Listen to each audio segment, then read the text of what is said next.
بجد قلتم زوجي دفين زركب زوجي እግዚአብሔር ካባል ሁሉ ይሞ ለዛው ጊዜአ ትንኪያ ወይ ሰላም ተከታተልቲ ሶል ሚዲያ ዘለኹም ሰላም ይብዛሕ ጽቡቕ ዓለት ጊዜ ቀዳም ሰንበት ኮነልኩም እንዳተመነኹ ርሑስ በዓላትነት አብዞ ዘለኹም ዝዓበኹም ዝናስኩም ኩላትኩም ኤርትራውያን አመል ዓለም ትነብሩ አብይወትኩም ዓወት አሳልጦም ንቁሳነ ጥዕና እንዳተመነኹ ክንድቅስ ክንትስ ኤርትራውነት ኮርመነት አይነስዕ እንዳበልኩ ሎሚ አገዳሲ ዋናው ዛዕባ መደብ ሒዝና መፂና ኣለና ኩላትኩም ተኸታተልቲ ብላይክ አዝዲ አገዳሲ ስለዝኾነ ፕሊስ ብዝተኻእለኩም ክሳብ መጨረሻ መደባትና ክትከታተሉ ይዕድመኩም አቀድም አቢለ አገዳሲ ሓበሬታ ብኢንጂነር ሲራክ ክፍለ ዝተጻሕፈ ጽሑፍ ነይሩ እዚ ጽሑፍ እዚ ከዓ ክዳጋገም ናብ ኩሉ ኤርትራዊ ንኽባፅሕ ከዓ ሸር ክንብሎ ኣዝዩ አገዳሲ ስለዝኾነ በዚ ኣጋጣሚ ኢንጂነር ሲራክ ክፍለ ብጣዕሚ ካብቶም ትጉሃት ጸሓፊ ከምኡውን ኣዝዩ ርጡብ ዝኾነ እዋናዊ ጽሑፋት ዘቕርብ ሓውና ኢንጂነር ሲራክ ክፍለ ርሑስ ኣውደ ዓመት ርሑስ በዓል ናጽነት ብለካ ደጋጊመ ኣብ ህይወትካ ዓወት ኣሳልጦ ሙሉቕ ሳነ ጥዕና ይምንየልካ ቆጽሎ ከምዚ ጽሑፋት ሃናጺ ኣዝዩ ኣገዳሲ ስለዝኾነ ሰሚዕኹም ከዓ ናብ ኩሉ ንኽባፅሕ ሸር በልዎ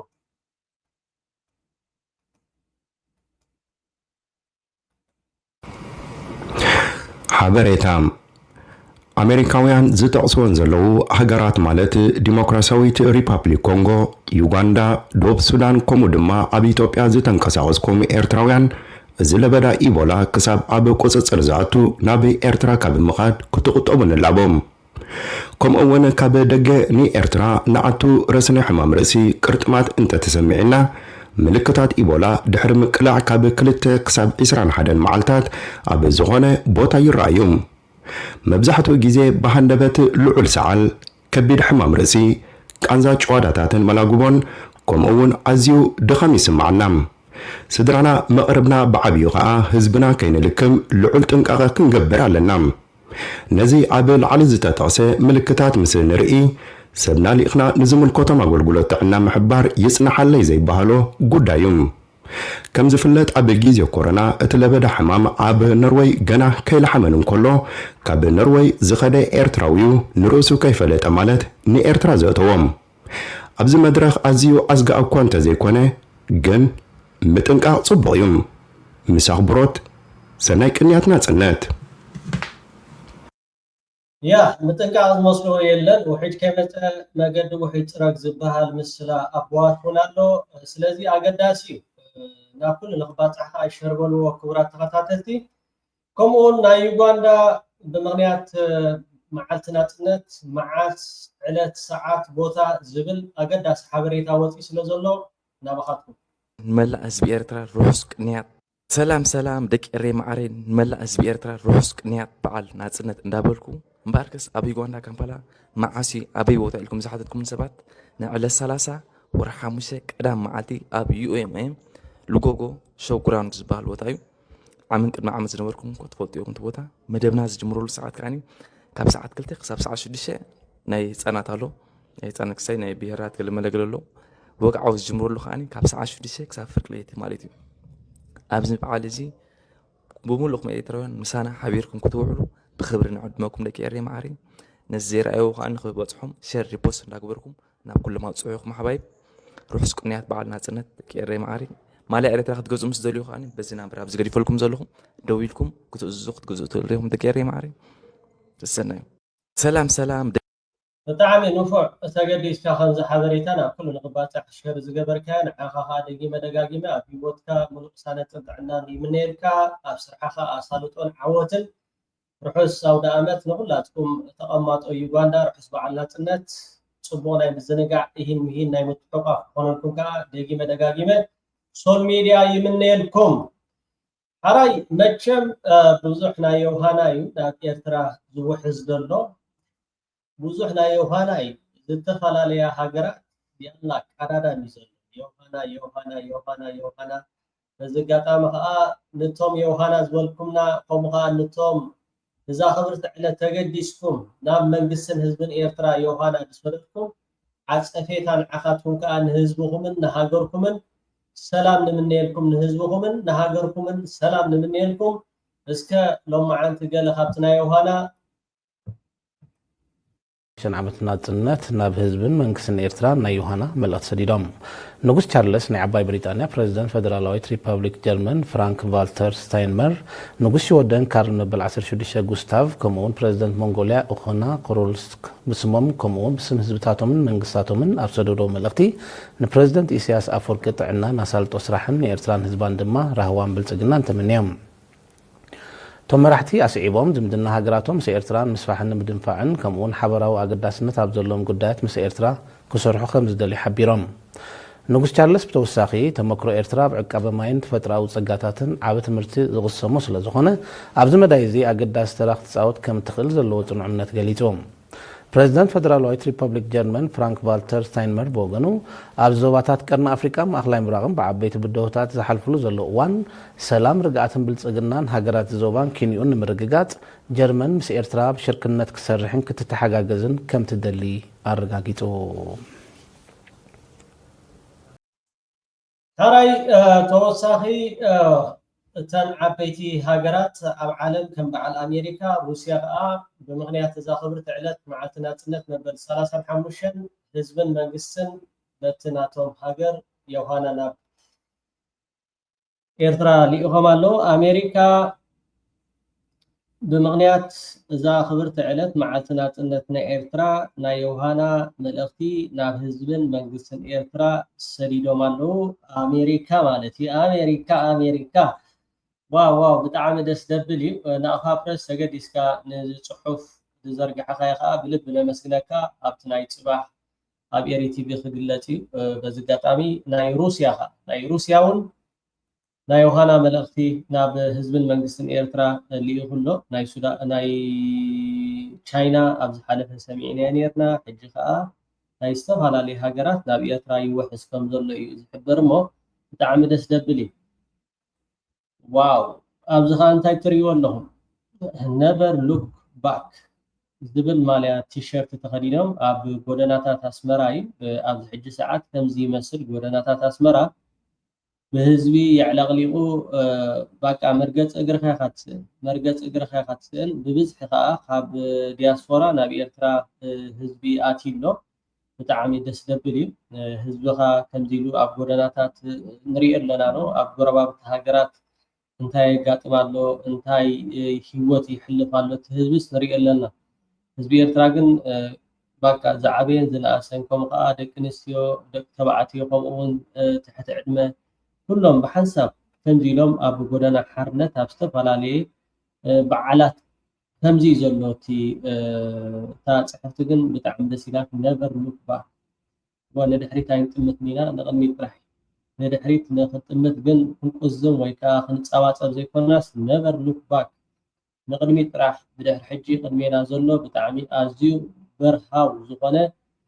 ناي هنصتن ناي لمعاتن ناي متحقافن كل دياسفورا كابزي اكايدا نايزوم دنبعنا ووصيو ناو عدو زاتون مقدسات روحو سلازخونه منغست إيرترا ولا حدث ناي تعسا فورما كل سب يزملا كل سب بسغردو بوصا كل سبيز ملا توما يكون دغفاي كون دنبعنا يكون كل تعالو زبحان بزحات كا ياتو خم زلو دارغاتهم ابز محبراو ميديا وطم قلقل زبلو نجبون كما كا اب إيرترا جبن فصيمم زمصو كمون اب دغ جبن فصمو اب لعلي إيرتراويان من حدو قداي زغبروم نتوم منسيات نساتهم غديبتا دارغا نومي كم سريوم زلو وديقوم دارغا ولا حدا سعابي زبهال يقولهم راح اتوكرنا ابزا خبرت عليه مع انت اسران 4 بت نقبر نعاتهم نركبون لبينا نعاتهم تذكرنا يوم تمراتي ازيد التي ورنا حرنا تري ولا لهم دقيقه بتعام دس كبلك واو واو واو واو واو لومس بتاعي كان ينافع መቸም ጓል ለባሲ አልማዝ ለባሲ ከምስሪ ዋደለኹም ተቀማጢት ጀርመን ኮይና ብጣዕሚ ካብቶም ሃገራውያን ንጥፋት ኣብዚ ሶሻል ሚድያ ካብ ናይ ኤርትራ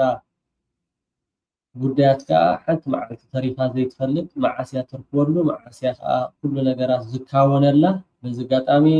ኣልማዝ ለባሲ ፍክሽነተ ኣለወት እግርኺ ቀድሚ ቁርብተይ መዓልታት ተራኺብና ነርና ሕጂ ከዓ ብጣዕሚ ገሪምኒ ኣብ ማእኸል ጎደና ሓርነት ኮይና ትስዕስዕ ኣላ ማለት እዩ ትስዕስዕ ትዘናጋዕ ኣላ ምስ ህዝባ ማለት እዩ ጓል ለባሲ በዚ ኣጋጣሚ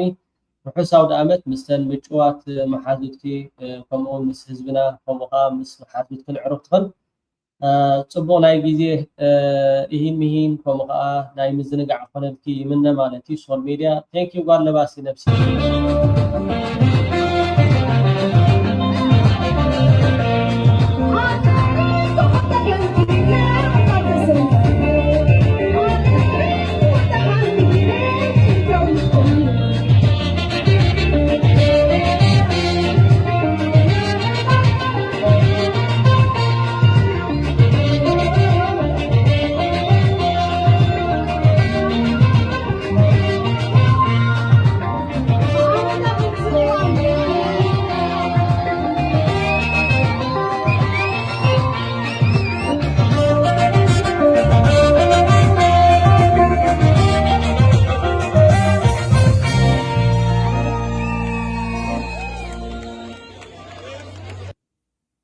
حراي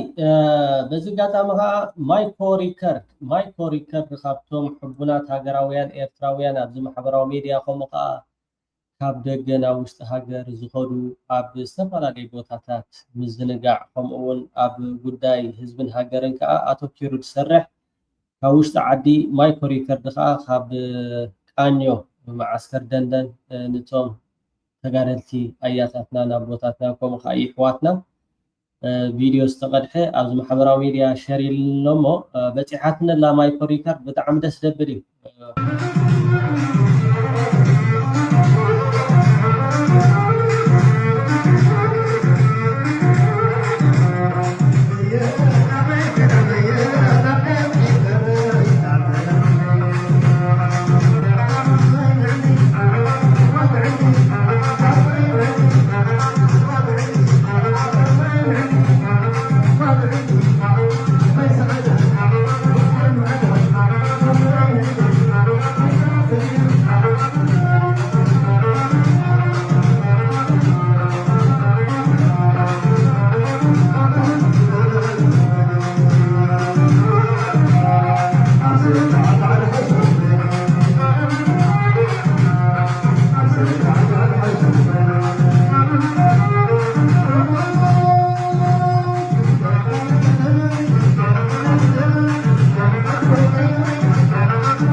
يا سالكم يا ذا خبرة علت سالكم يا كلاتكم مع معسكر دندن أنيو زلكم بحافشة كلاتكم نسل إيرترا كم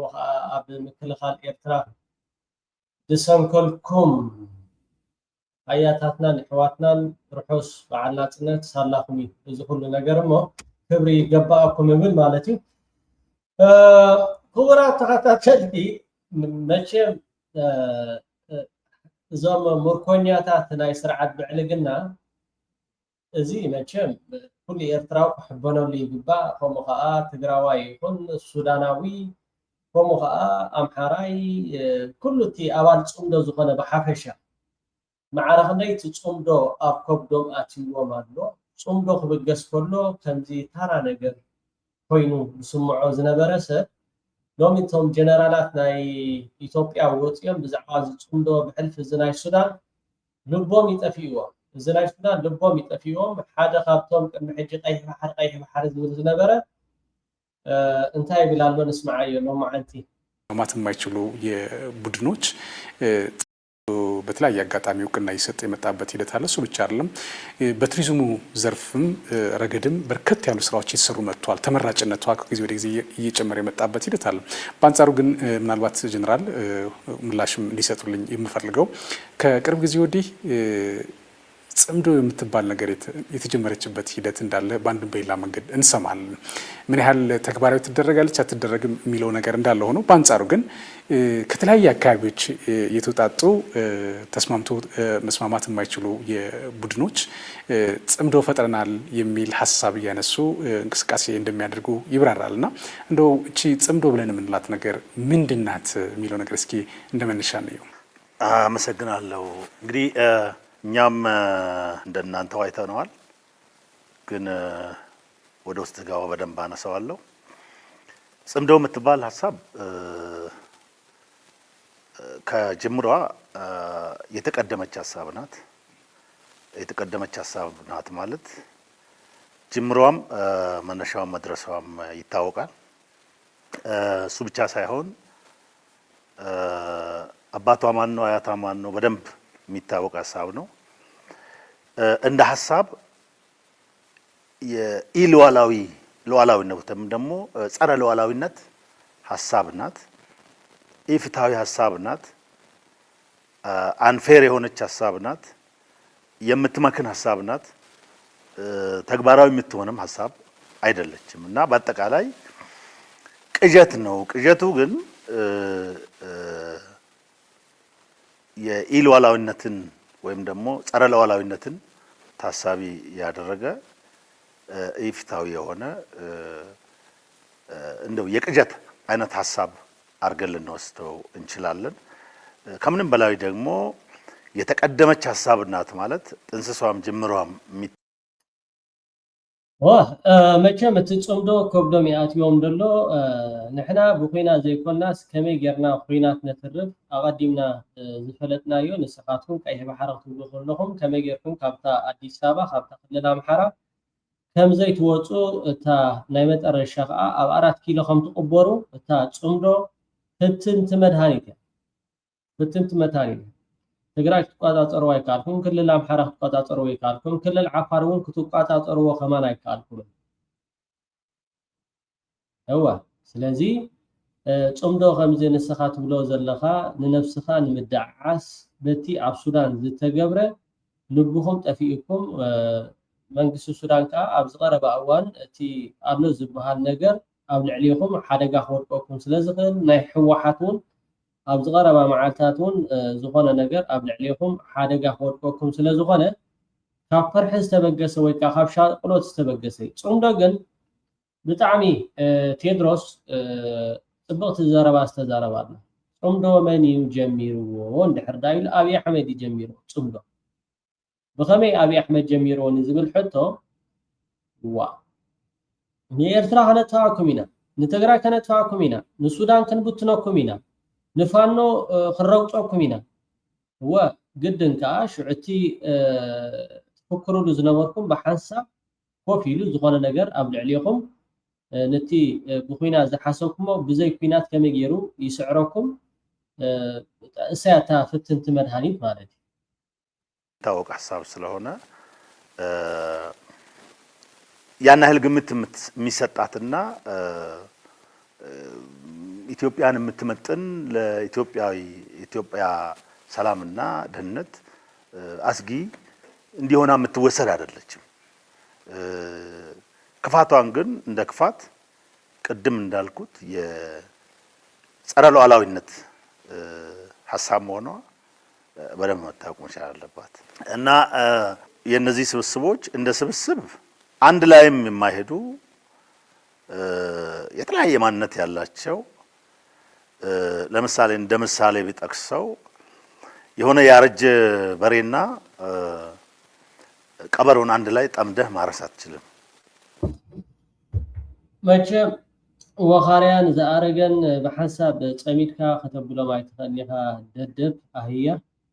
ደደብ ኣህያ ዘይናትካ ባሕሪ ናተዩ ዓሰብ ዶ ገለ ትብል ነርካ ቅድሚ ሕጂ ደደብ ክትፈልጥ ዘለካ ማለት እዩ። ሕጂ ገለ ኤርትራውያን ወይ ከዓ ከምዚ ትበሎ ገለገለ ትብሉ ሰባት እንድሕር ዳ ሃድሊኹም ኮይንኩም እዚ ደደብ እዚ ልዕላውነት ጥሒሱ ዘይናቱ ናተይ ክብል ዝውዕል ዝነበረ ኣተዓባብያ ዝወደሎ ሙርኮኛ ወይ ሙርኮኛ ስብስብ እቲ ተዛሪቦ ዘሎ ቃላት ንህዝቢ ኤርትራ ኣዝማልቶ ወይ ከዓ ኩሕሊ ኣይኮነን ዝለኸየ ዘሎ እንታይ ዳይ ዝለኸየ ዘሎ ደም ከምኡ ከዓ ልዕላውነት ኤርትራ ኣብ ምጥሓስ ኣብ ልዕሊ ኤርትራ ኩናት ዝኣወጀ ካብዞም ኣህያይ هو ቀበሮ ብላሎ ቀበሮ ንመን ምዃኑ ኣረጊት ዝብሎ ዘሎ ብዕራይ ከዓ ደሓን ኣብቲ ዝርዝራት ክንኣትዋ ይንደልን ግን ልዕሊ እንድሕር ዳሃልዩ ኮይኑ ነዚ ደደብ ይግብኦ እዩ እዚ እኮ ሓደ ስኢሉ ሸያኒ ሓደ ምርኮኛ ስብስብ ትርጉም ዘለዎም ኣይኮነን በቲ ናቶም ቋንቋ ኢኻ ተረድኦም ንሳቶም ክዛረቡ ሓዳር እቲ ኤርትራዊ ከዓ ኣፉ ዝሕተመሉ ምክንያት የለን ኣብዚኣ ሓንቲ ክንረዳዳ ዘለና እቲ ኤርትራዊ ክዛረብ መልሲ ክህብ ማለት ኤርትራዊ ከይተንከፍካያ ከይተንከፍካያ ወላ ሓደ ነገር ኣይገብር ባዕሉ መፂ ዝዛረብ ዘሎ እምበር ንሕና ይኮና ንዛረብ ዘለና ንሕና ፅምዶና ንገብር ኣለና መፂ ግን እንታይ ይብል ኣሎ ቀበሮ ክብል ከሎ ሽም እንስሳ ይፀውዒ ዘሎ እወ ስኽፍክፍ ከይብለኩም ሽም እንስሳ ከዓ ወኻርያ ኢሉ ፀዊዒ ኣሎ ከምኡ ከዓ ዝኣረገ ብዕራይ ከዓ ኢሉ ፀዊዒ ኣሎ ማለት እጂ ብእንስሳ ንእንስሳ እንድሕር ዳ ልዒሉ ብናይ እንስሳ ኢኻ ተረድኦ በቲ ናቱ ላንጎጅ በቲ ናቱ ዝምጥኖ እንስሳ ፀዊዒ ኣሎ ንሕና ከዓ እዚ ደደብ ማለት እዩ እዚ ኣህያ ወላ ሓደ ክብረትካ ሸይጥካ ዝርከብ ክብረት የለን እዚኣቶም ከዓ ክብረት ዝፈትዩ ይኮነን ክሳዶም ምርጋፆም ጥራሕ ወላ ሓደ ከዓ ከምፅዎ ዝኽእሉ ነገር የለን ዓቕሚ ወይ ከዓ እቲ ክበሃል ዝኽእል ኩሉ ኢሎም እዮም ዓቕሚ ነይርዎም ለትኾኑ እዞም ኩለን ከተማታት ወይ ከዓ ገጠራት ናይ ኤርትራ ትማሊ ፓርላማ ኣኪቡ ኮይ ፓርላማ ኣኪቡስ እንታይ ኢሉ ተዛሪቡ ኣብይ ኣሕመድ እዋ እንታይ ኢሉ በቃ ኤርትራ ትበሃል የላን የለኻን ዝበለካ ወይ ከዓ ንህላውነትካ ዘይቅበል ዝኾነ ነገር ከም ሃገር ዘይቅበለካ ከም ህዝቢ ዘይቅበለካ ከምኡ እውን ቃዛ ክንገብራ ኢና ኤርትራ ዝበለ ሰብ እዚ ስኢልካ ኣይውዒ ኣይዝሑል ኖ ከምዚልና እሳቶም ዋላ ከምኡ ተበለስ ከምዚ ገለ ከምዚ ዝበሃል ነገር የለን እዚኣቶም ክሳዶም ምርጋፆም ንህዝቢ ኢትዮጵያ ኣይኮና ንብል ዘለና እዚ ደደብ ግን ትሪእዎ ኣለኹም ብዛዕባ ፅምዶ መፅዩ ፅምዶ ግን ኣብ መጨረሻ ብያ ትውዳእ ኣብ ኣራት ኪዳ ካብ ክልል ኣምሓራ ክሓልፍ ዘይክእል ኮይኑ ካብ ክልል ኣምሓራ ክሓልፍ ዘይክእል ሰራዊት ሕጂ ብዛዕባ እቲ ዝዛረቦ ደሎ ዘረባ ኣብ ዝርዝራት ከኣትዋ ኣይደልን እየ ተረዲእኩም ኣሎ ዝኾነ አፉን ከራከረው በዚህ ሱዳን ላይ በታየ ጥምረት ያገዛዙ ሰዎች ማበዳቸውን ተመልክተናል ወበዝናይ ሱዳን ዝተገብረ ብጣዕሚ 4 ኪሎ ከም ዝዓበደ ከምኡ ካቶም ናቱ ኣዳኸርቲ ናቱ ከዓ ኣብዚ ማሕበራዊ ሚድያ ክፃረፉ ዝውዕሉ ብዙሕ ነገር ኣብ ልዕሊ ህዝብን መንግስቲ ኤርትራ ክውድዑ ዝውዕሉ ከይድኩም ተኸይድኩም ንዓቶም ሪፖርት ጌርኩም ከምኡ ከዓ ንዓቶም ከዓ ዓገበልዎም ግን ቴድሮስ ፅቡቅ ጌሩ ገሊፁ ኣሎ ንስማዕ እየ ቴንክ ዩ ቴድሮስ ኣብቲ ፅቡቅ ክንብለካ ኢና ሁሉ አመቻችቶ የፈጠረው ራሱ አብይ አህመድ ነው በአጠቃላይ የጽምዶ መስራች ራሱ አብይ አህመድ ነው ብዬ ነው መከራከረው በዚህ ሱዳን ላይ በታየ ጥምረት ያገዛዙ ሰዎች ማበዳቸውን ተመልክተናል በእውነቱ እንደው የፈለገ ሌላው የፈለገ ዜጋ የፈለገ ቡድን ቢናገር ያምርበታል እንደ ብልጽግና ሀፍረት የሚባል ነገር ቢኖረው ኖሮ አፉን ዘግቶ መቀመጥ ያለበት የተዋረደ የክህደት ቡድን የለም ብልጽግና የተባለ የወሮ በሎች ስብስብ በዚህ ጉዳይ ማውራት አልነበረበትም የቀረ ሀፍረት ቢኖረው ግን ያ ቢኖረው ብዙ ነገሮች አያደርግ ስለነበር አሁን ይሄንን ማድረጉ የሚያስገርም አይሆንም አሁንም ልክ በሱዳን ጉዳይ እንደነሳውት የሻዕቢያ በዚህ ልክ በኢትዮጵያ ፖለቲካ እጅ እንዲኖረው የማድረግ ከሀ እስከ ፐ ያለው ሚና የአብይ አህመድ ነው ቴንክ ዩ ቴዲ በጣም ይጽቡ ገሊጾ ቲ ጾምዶስ ነው የአብይ አህመድ ይልዋ ትክክል خطفاكم يكويلومي نتغارو خطفاكم يلوم يرترا خطفاكم يلو بسوداناوያን كا خم هاجر كا تريو لهم سوداناوያን كا خم هاجر كا خب امارات تقبلو خان بتينوم ن فانو خان حزب محرخاي چفچفر ስለዚህ እቶም ንዙ ጉዳይ እዚ ዋ እዚ خطفاكم ይብለና ኣሎ ካብ ገጽ መሬት ካብ ቀርና አፍሪካ ናይ ኢማራት አጽዋር ገረ ንኤርትራ ንትግራይ ለምሓሮ ከምኡኻ ንሱዳን ተጥፋኩም ይብለና እንታይ ንግበር ኢሎም ብሰንክት ዕቡድ አካይዱ ከምኡኻ ናይ ወረበላ ኢሎ ትክክል حكله تيدي وربلا سبسب يلو ري والله زي ددب أهيا زغنا زي جريكان سويت كايت أب نا إثيوبيا رده جنرال ولا جنرال كده زي ناي وربلا سبسب أب السودان زت جبره بقى بعد زبوني ناي أبي أحمد تتصندوس ناتو بعد سفطري تفكري سبنا كارا غري لو قدام تجبري اوكي هي ክሌም ነው አስረዳለሁ በዝርዝር ግን እኔ ማምነው አሁን ሻዕቢያ በኢትዮጵያ ውስጥ ያለውን አቅም አሁን ሻዕቢያ በኢትዮጵያ ውስጥ ያለውን ሚና የፈጠረው ከሀ እስከ ፐ ያለውን የሰራው ራሱ አብይ አህመድ በማንም ላይ ጣት ለመቀሰር የሚያስችል የሞራልም ሆነ ያመክንዮ መነሻ የለውም።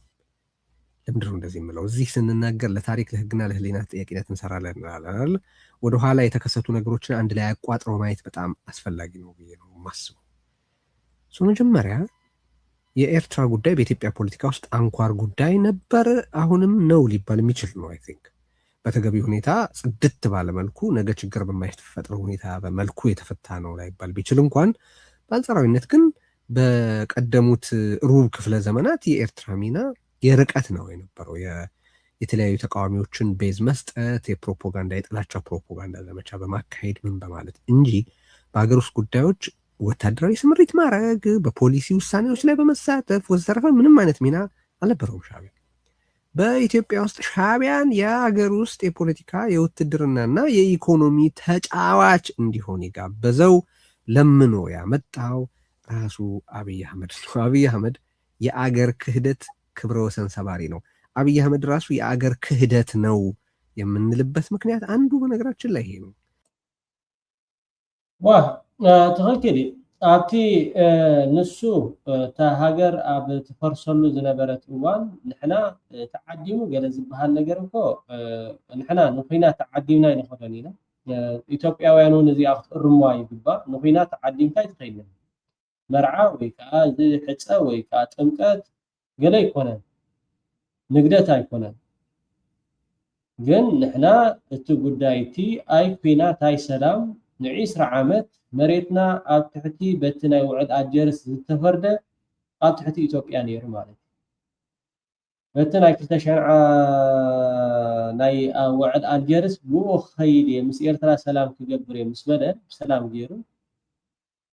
በቲ ጉዳይ እቲ ከዓ ናብ ኤርትራ ከዓ ጌታቸው ረዳ ዝእዝዞ ናብ ኤርትራ ከዓ ሮኬት ሰዲዱ ሮኬት ከዓ ግድን እዩ ከምቲ ሰፕተምበር ኢደበን ኣብ ኣሜሪካ ዝተገብረ ኣብ ኣፍጋኒስታን ዶ ኢራቅ ዶ ገለ ከይዶም ንሳቶም ከምኡ ክገብሩ እንድሕር ዳ ከይዶም ኤርትራ ከዓ ነቲ ትረት እትብሎ ነገር ከይዳ ከምኡ ንክትገብር ከዓ መሰል ኣለዋ። ንሕና እኮ ከም ኤርትራውያን ስለዘይንደልዩ ደኣ እምበር ኦረዲ እኮ ሓደ ጀርመናዊ እንታይ ክብል ይፅሒፉ ነይሩ ቅድሚ ሕጂ ኤርትራ እኮ በዚ እቶም ላዕለዎት ሰበስልጣናት ናይ ኢትዮጵያ ለይትን መዓልትን ዝዛረብዎ ጀነራል ከምኡ እውን ሚኒስተራት አብይ አሕመድ ከይተረፈ ንኤርትራ ናታ ልዕላውነት ብምጥሓስ ብኩናት ጥራሕ ኣይኮነን ዝጠሓስ ልዕሊ ዝኾነ ነገር እቲ ዝተዛረቦ ዘረባ ዓሰብ ኤርትራ ዝበሃል ገለ ብዙሕ በቃ እንታይ ሞክቱ ገይኻ ብዙሕ ጉሓፍ እዩ ኣብ ልዕሊ ኤርትራ ተጓሒፉ ማለት እዩ። ሕጂ ኤርትራ ስጉምቲ ንክትወስድ ኣብ ልዕሊ ኢትዮጵያ ከይዳ ክሳብ 4 ኪሎ ከይዳ ክትኣልዩ ሕጋዊ መሰል ኣለዎ። ሕጋዊ መሰል ኣለዋ ኤርትራ ከይዳ ክሳብ 4 ኪሎ ንክትኣልዩ ግን ሓደ ዝሞተ ቆርበት ዝኾነ ስርዓት ኣብኡ ኢድካ ምምርሳሕ ወይ ከዓ ፅባሕ ንጎ ከዓ ንዝፈረሰት ወይ ከዓ እቲ 4 ኪሎ ነቲ ኣዲስ ኣበባ ጥራሕ ዘመሓድራ ክልተ መሓደርቲ እዮም ዘለዎ ኣዲስ ኣበባ ክልተ መሓደርቲ እዮም ዘለዋ ኣዳነች ከምኡ ከዓ ኣብይ ኣሕመድ ማለት እዩ። ከይድካ ንዕኡ ምቕያር ፅባሕ ንጎ እታ ሃገር ከም ሃገር ወላ ሓደ ምክንያት ክትከውን ኣይትደልን ማለት እዩ። ምክንያት ፅባሕ ንጎ ኤርትራውያን ኮይኖም ከምዛ ሓንቲ ስምርቲ ዝነበረት ኢትዮጵያ ኤርትራውያን ኮይኖም ከምዚ ገይሮም ናይልካ ከምቲ ኣቀድም ኣቢለ ቪድዮ ዝሰርሕክዎ ወላዲኻ እንታይ ዝገድፈልካ ምስ ጎረባብቲ ሰላም ፍቅሪ ከምኡ ከዓ ደም ክገድፈልካ የብሉን ወይ ከዓ ልቃሕ هنا ዛስዋይ ንኩሉ ሰሚዕኻ ከም ዘይሰምዓኻ ከመይ ጌርካ ከዓ ብፅምዶ ጌርካ ከዓ ፍቱን መድሃኒት ብሰላም ነቲ ኩናት ኣርሒቕካ እታ ኩናት ኣብ 4 ኪሎ ከም ትውዳእ እታ ፕላን ኣብዚኣ ትሓልፍ ኣይኮነት እሞ ቴንኪዩ ቴዲ ፅቡቅ ጌርካ ገሊፅከያ እዚኣቶም ወሮበላ እዮም ትክክል የኢትዮጵያ ህዝብ አማራው በዋነኛነት ሌሎች ደግሞ አማርኛ የሚናገሩ እንዲገባቸው እንዲረዱት እና የጽንዶ ዓላማ ተከታዮች ተርጓሚዎች ሰሪዎች እንዲሆኑ ለማድረግ በማሰብ ነው። ከዛ በፊት ግን ሱዳንን በተመለከተ አንድ ቃል መናገር እፈልጋለሁ። የዛሬ 50 ዓመት ገደማ ከትግራይ ተነስቼ በኤርትራ አድርጌ በቃርወራ በኩል ፖርት ሱዳን ነው የገባሁት። የ24 ዓመት ልጅ ነበርኩ። ሱዳን በዛ ወቅት 1 ሚሊዮን ኢትዮጵያዊ ስደተኞች ተቀብላ ያለምንም ማጉረምረም ታስተናግድ ነበር። የሱዳን ህዝብ ደግነት የማያቅ ኢትዮጵያዊ የለም። ዛሬ የኢትዮጵያ መንግስት የሱዳንን አገር እንደ አገር ለማፍረስ የሱዳን ህዝብ ሰላም ለማናጋት የዩናይትድ አረብ ኤሚሬትስ ቅጥረኛ ሆኖ መሳሪያና ተተኳሽ አስተላላፊ ሱዳንን የሚያፈርስ ሰራዊት አሰልጣኝ በመሆኑ የተነሳ የኢትዮጵያ ህዝብ የሚሰማውን ሀዘን በዚህ ህዝብ ስም ልገልጽላችሁ ፈልጋለሁ።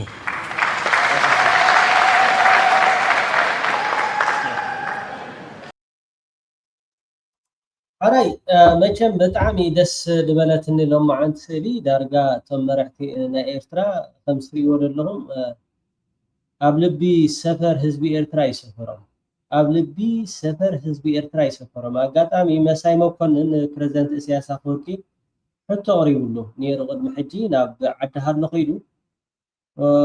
ብዘይ ዓጃቢ ብዘይ ገሌኹም ትንቀሳቀሱ እሞ ከዓ ምዕራባውያን ከምኡ ኣሜሪካ ኤውሮፓ ካልኦት ሃገራት ኣብቲ ግዜ እቲ ማለት እዩ ብዙሕ ተፅዕኖ እንዳገበረልኩም ግን ንስኻትኩም ከም ድልያትኩም ኢኹም ትንቀሳቀሱ እንድሕር ዳ ህዝብኻ ኣሚንካ ህዝብኻ ባዕሉ ዋርድያ እዩ ህዝቢ ዋርድያ እዩ ብጣዕሚ ደስ ዝበለት ንስእሊ እያ ኣብ ገጻት ናይ ፌስቡክ ዝረኸብኩ እዛ ስእሊ ትሪእዋ ዘለኹም ብጣዕሚ ደስ ኢላትኒ እዚ ከዓ ልሙድ እዩ ላዕለዎት ሰበስልጣናት ሚኒስተራት ጀነራላት ከምኡውን ኣብ ጎደናታት ኣስመራ ኣብ ዝተፈላለየ ገጠራት ይኹን ከተማታት ሸነዕዮም ዝብሉ እዛ ስእሊ እዚኣ ከዓ ኣብ 24 ጉንበት ናይ ሕጂ ክኸውን ይኽእል ኣብ ጎደና ኣስመራ እታ ቪድዮ ክሳብ ትበፅሓና ግን ብጣዕሚ እታ ስእሊ ግን ገላፂት እያ ከምዚኦም ዝሕልፍዎ ላዕለዎት ሰበስልጣናት ኤርትራ ምስ ህዝቦም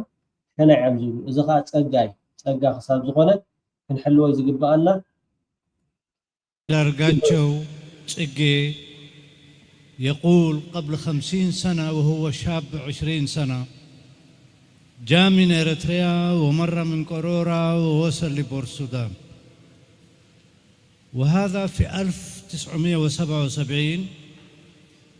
ويقول إنه الشعب السوداني وكرامة الشعب السوداني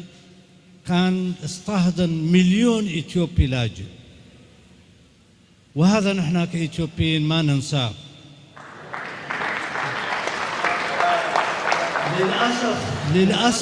للأسف النظام الموجود في أديس أبابا اليوم أصبح مرتزقة لقوات خارجية ويحاول ويخلق فتنة بين الشعوب السودانية والإثيوبية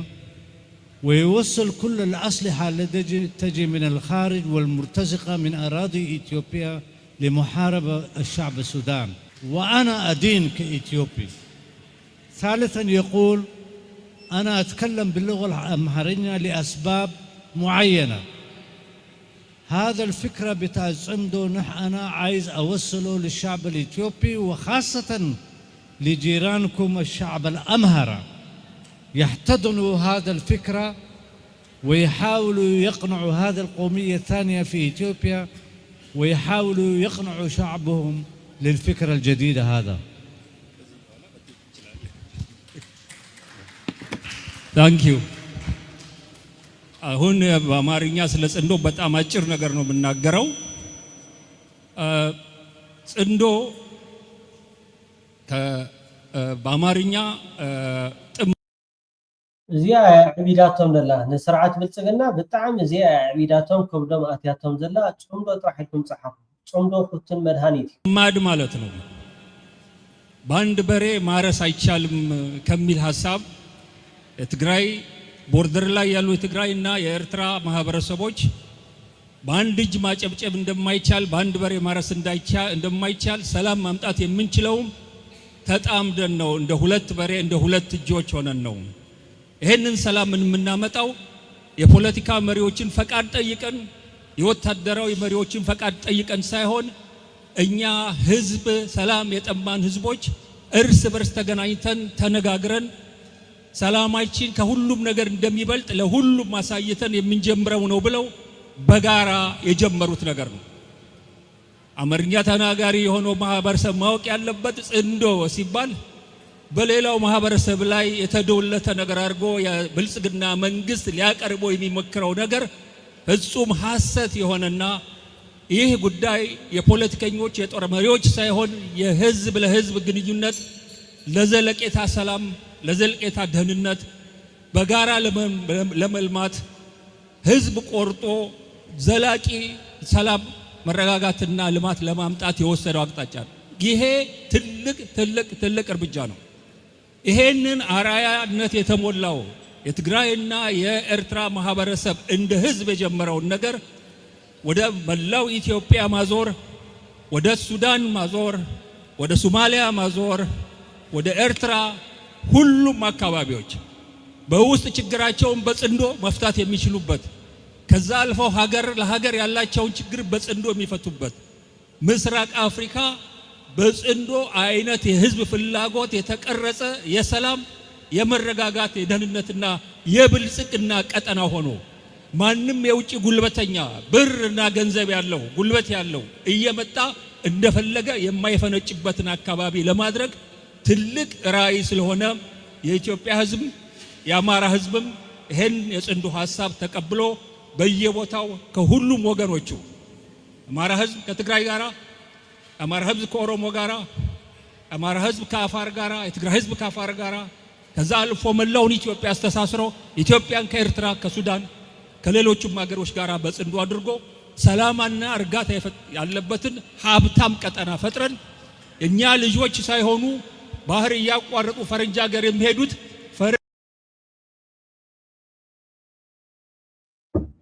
የገነላ አንድራጋቸው ጽገ በጣም አጆሃ በርተ ንሕና ኸይብ ኤርትራውያን ከአቦንኩም ኣለና ቶም ደለይቲ ሰላም ዝኾኑ ምስ ኤርትራ ሰላም ፍቅርን ገይሮም ቁፅር እዮም ቶም ከምዚ ደደብ ዝኾነ ከዓ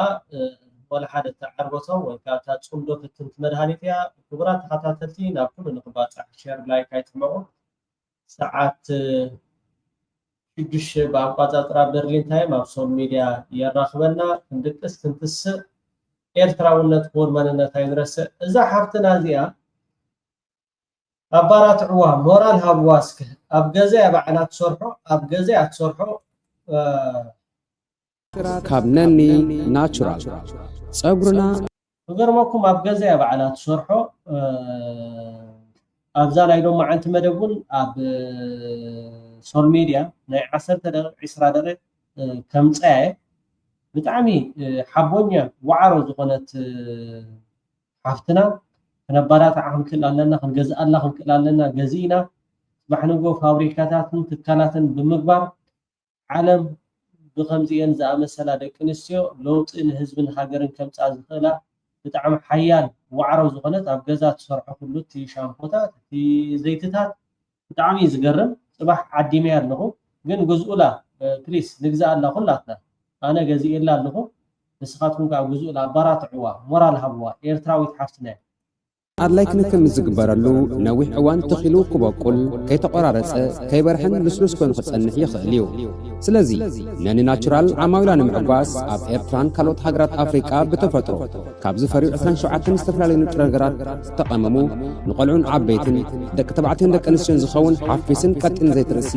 ንመሸጣ ኣዳልያትልኩም ኣላ ረብሓ ናይቲ ዘይቲ ርእሲ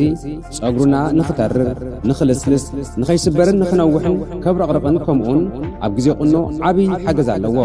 መዓዝ ጥራይ ጸጉሩና ከይተሓላለኽን ከይተጠናነገን ብቐሊሉ ንኽሕጸብ ዝሕግዘና ሻምፑን ኮንዲሽነርን ኣዳሊና ኣለና እዘን ሻምፑን ኮንዲሽነርን ንፎርፎራ ዘጥፍእ ጸጉሩና ንኽረጉድን ክነውሕን ይሕግዙ ከምኡውን ንኹሉ ዓይነት ጸጉሪ ዝሰማማዕን ሕብሪ ጸጉሪ ኣብ ንቕጥቀመሉ እዋን እውን ዓብ ተራ ኣለዎ እዘን ሻምፑን ኮንዲሽነርን ካብ ዝኾነ ኬሚካልን ካልእ ባእታታትን ነጻ እዮም ብተወሳኺ ብብሉፅን ጽፉፍን ሓድሽ ቀመማት ዕረ እንጣጢዕ ኣባዕኸ ሮዝመሪን ቅንፍርን ዝተዳለወ ሄር ማስኪንግ ምስሊ ሊቪንግ ኮንዲሽነር ኣለና ከምኡውን ናይ ገጽ ሳሙናን ክሪምን ቀሪብናልኩም ኣለና ናይ ገጽ ሳሙናን ክሪምን ገጽና ንኸይነቅዕ ንፈጸጋ ገጽና ኣብ ዘይ እዋን ንኸይዓጥር ይከላኸል ንኣወዳትን ኣዋልድን ዝኸውን ናይ ነፍሲ ቅብኣት ባዲ ባረር እውን ኣለና ንኣብነት ገለ ካብ ፍርያትና ንምጥቃስ ሽበይ ባረር ዝዓይነቱ ሓፊዝ ዘይቲ ርእሲ ነኒ ናቹራል ሄር ኬር ኦይል ዝዓይነቱ ድማ ቀጢን ዘይቲ ርእሲ ከምኡውን ነኒ ሄር ሻምፑን ነኒ ሄር ኮንዲሽነር ዝዓይነቱን ሻምፑን ኮንዲሽነርን ኣለና ብኻልእ ወገን ከዓ እዞም ዝስዕቡ ዓይነታት ሳሙናን ናይ ገጽ ክሪምን ንመሸጣ ቀሪብናልኩም ኣለና ተርመሪክ ኤንድ ሃኒ ሶፕ ምስ ካጂክ ኣሲድ ኤንድ ተርመሪክ ሶፕ ዓይነታት ሳሙና ክኾኑ ካስተር ባረር ከዓ እቲ ዝበለጸ ፍርያት ናይ ገጽ ክሪም እዩ ንዝያዳ ሓበሬታ ኣብ መርበብ ሓበሬታ www.nenitural.com ወይ ድማ www.neninachural.com ብምእታው ክትረኽቡና ትኽእሉ ኢኹም ከምኡውን ትካልና ኣብ ከባቢ ዋሽንግተን ዲሲ ስለ ዝርከብ ነቶም ኣብ ሰሜን ኣሜሪካ ትርከቡ ዓማዊልና ብቐጥታ ናብ ኣድራሻኹም ክንሰደልኩም ንኽእል ኢና እቶም ካብ ኣሜሪካ ወጻኢ ትቕመጡ ዓማዊልና ቅድሚ ምእዛዝኩም ኣብ ቁጽሪ ስልኪ 222-487-4 ደውልኩም ተወከሱና ነኒ ናቹራል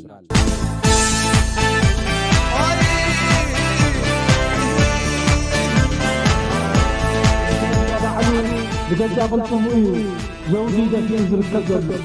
እግዚአብሔር ካባል ሁሉ ይሞ ለዛ ዘውጅ ዚአ ትንኪያ ወይ